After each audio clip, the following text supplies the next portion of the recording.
স্ক্রিনে যে ডিভাইসটি দেখতে পাচ্ছেন এটা হলো ডিজিস্পার্ক অ্যাটিনি 85 ইউএসবি ডেভেলপমেন্ট বোর্ড।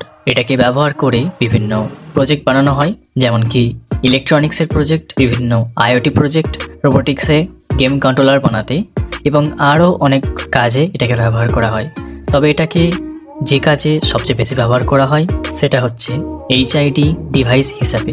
আর এই ডিভাইসটা কিন্তু হ্যাকারদের খুবই প্রিয় একটা ডিভাইস। ডিজিস্পার্ক অ্যাটিনি 85 বোর্ড সম্পর্কে এবার আসি মূল কথায়। এই ডিভাইসটা কাদের কেনা উচিত?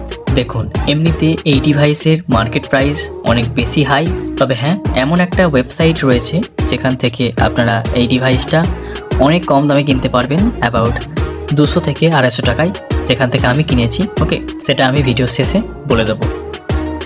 এখন কথা হচ্ছে এই ডিভাইসটা কারা কিনবেন। দেখুন, এই ডিভাইসটা দুই ধরনের কাজে ব্যবহার করা হয়। একটা হচ্ছে ইলেকট্রনিক্সের বিভিন্ন প্রজেক্টের কাজে, আর একটা হচ্ছে এইচআইডি অ্যাটাকের কাজে। এখন আপনি যদি ইলেকট্রনিক্সের প্রজেক্টের জন্য এই ডিভাইসটা কিনতে চান তাহলে আপনি নিশ্চিন্তে কিনতে পারেন, কারণ আপনি এই ডিভাইসটাকে অ্যান্ড্রয়েড ফোন দিয়ে খুব সহজেই প্রোগ্রাম করতে পারবেন।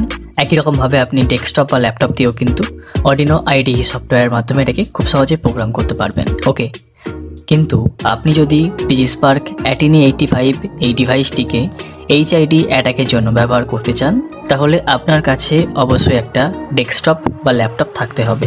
আপনার কাছে যদি ডেস্কটপ বা ল্যাপটপ থাকে তাহলে আপনি খুব সহজেই অর্ডিনো আইডি সফটওয়্যারে ডিজিস্পার্কের বোর্ড এবং লাইব্রেরি ইনস্টল করে এটাকে এইচআইডি অ্যাটাকের কাজে ব্যবহার করতে পারবেন।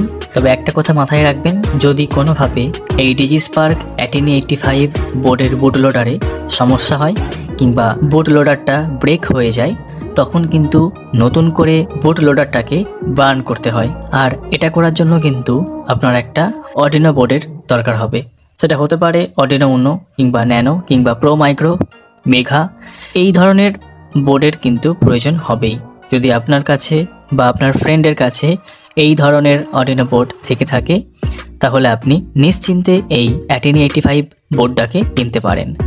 আর যদি না থেকে থাকে তাহলেও আপনি অ্যাটিনি 85 বোর্ডটাকে কিনতে পারবেন। শুধু আপনাকে সাবধানে কাজ করতে হবে আর খেয়াল রাখতে হবে যেন বুট লোডারটা কোনোভাবেই ব্রেক না হয়। ওকে, কিন্তু আপনার কাছে যদি ডেস্কটপ বা ল্যাপটপ না থাকে তাহলে আমি বলবো এই ডিভাইসটা না কেনাই ভালো। কারণ ডিজিস্পার্ক অ্যাটিনি 85কে প্রোগ্রাম করার জন্য অর্ডিনো ডয়েট নামে যে অ্যান্ড্রয়েড অ্যাপ্লিকেশানটা রয়েছে এতে ফার্স্টে ডিজিস্পার্কের কিবোর্ড এবং লাইব্রেরি ইনস্টল করতে হয়, তবেই এটাকে প্রোগ্রাম করা সম্ভব। তবে অর্ডিনো ডয়েট অ্যাপ্লিকেশানের সবচেয়ে বড় সমস্যা হচ্ছে কম্পাইল এরর সমস্যা। দেখুন, প্রথমবার যখন প্রোগ্রামটা লিখে বোর্ড সিলেক্ট করে কম্পাইল করবেন তখন প্রোগ্রামটা কিন্তু সাকসেসফুলি কম্পাইল হয়ে যাবে, যেমনটা আপনারা স্ক্রিনে দেখতে পাচ্ছেন। এখানে কিন্তু প্রোগ্রামটা সাকসেসফুলি কম্পাইল হয়ে গেছে। কিন্তু যখনই আপনি এই অর্ডিনো ডয়েট অ্যাপ্লিকেশানটাকে ক্লোজ করে আবার নতুন করে খুলবেন তখন কিন্তু একই প্রোগ্রাম লিখে কম্পাইল করার সময় এখানে কিন্তু কম্পাইল এরর দেখাবে। দেখুন, একই প্রোগ্রাম লেখার পরেও কিন্তু এখানে কম্পাইল এরর দেখাচ্ছে। এটা ডিজিস্পার্ক অ্যাটিনি 85 বোর্ডের কোনো সমস্যা নয়, এটা এই অর্ডিনো ডয়েট অ্যাপ্লিকেশানটার সমস্যা। আমি গোটা গুগল সার্চ করেও সঠিক কোনো সমাধান পাইনি। তবে আপনাদের কাছে যদি এই সমস্যার সমাধান থেকে থাকে নিচে অবশ্যই কমেন্ট করে জানাবেন। আচ্ছা, এটা গেল একটা সমস্যা। আরও একটা সমস্যা রয়েছে।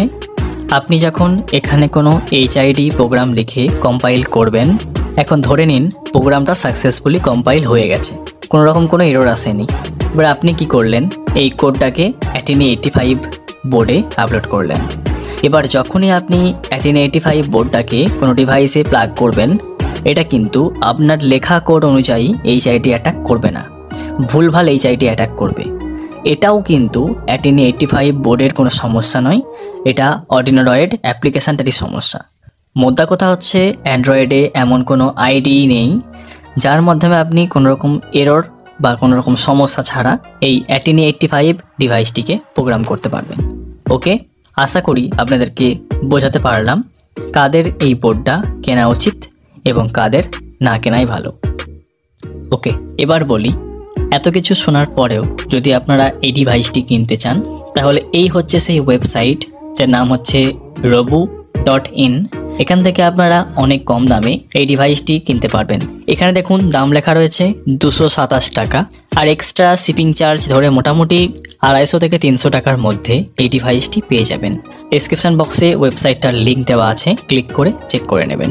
ওকে, সো এই হচ্ছে আজকের ভিডিও, ছোট্ট একটা ভিডিও বাট ইনফরমেটিভ ভিডিও। যদি এরকম ভিডিও মিস না করতে চান তাহলে চ্যানেলটাকে সাবস্ক্রাইব করে নোটিফিকেশন বেলটাকে অন করে অল সিলেক্ট করে নেবেন। সো আজকের জন্য এতটাই, দেখা হচ্ছে নেক্সট কোনো একটা ভিডিওতে। ততক্ষণের জন্য গুড বাই।